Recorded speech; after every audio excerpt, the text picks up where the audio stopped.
महोदय, गिग वर्करच्या बाबतीतला अत्यंत महत्त्वाचा हा प्रश्न आहे. माझे दोन स्पेसिफिक प्रश्न आहेत. माननीय मंत्री महोदयांनी अत्यंत सकारात्मक उत्तर देत असताना केंद्र सरकारने कामगार संहिता 2020 आणि आत्ता निर्माण केलेली दुसरी कामगार संहिता या माध्यमातून त्यांच्याकरता काय काय उपाययोजना केलेल्या आहेत त्याचं फार चांगलं विश्लेषण या ठिकाणी त्यांनी केलं. माझा मुद्दा असा आहे की राज्य सरकार या बाबतीत काय करणार आहे.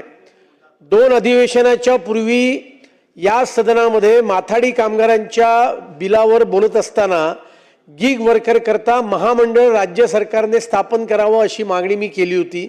त्यावेळेला असंच आश्वासन दिलं की लवकरात लवकर होणार आहे. त्यामुळे आता राज्य सरकार या गिग वर्कर्स करता किती महिन्यांमध्ये त्या ठिकाणी महामंडळ स्थापन करणार, हा माझा पहिला प्रश्न आहे. आणि दुसरा प्रश्न, केंद्र सरकारच्या धर्तीवर राज्य सरकार आपल्या राज्यातल्या गिग वर्कर्सना काय काय सवलती देण्याचा विचार राज्य सरकार करतंय, असा माझा दुसरा प्रश्न आहे.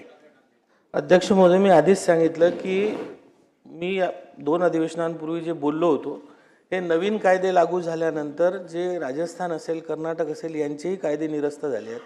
आता हा बोर्ड सेंट्रली पूर्ण देशासाठी बनणार आहे. त्यामुळे राज्याला गिग आणि प्लॅटफॉर्म वर्कर्ससाठी स्वतंत्र महामंडळ बनवता येणार आता नाही.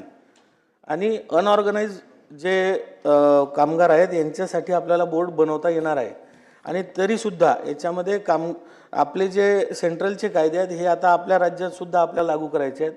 याचं इम्प्लिमेंटेशन सुरुवातीला होणार आहे. आणि त्यानंतर असंघटित कामगारांसाठी जर आपण म्हणाल तर provident fund, employment injury benefit, housing, educational scheme, skill upgradation, funeral assistance आणि ओल्ड एज होम्स यासाठी आपण तरतूद करणार आहे. आणि या माध्यमातून या सर्वांना लाभ देण्यात येईल.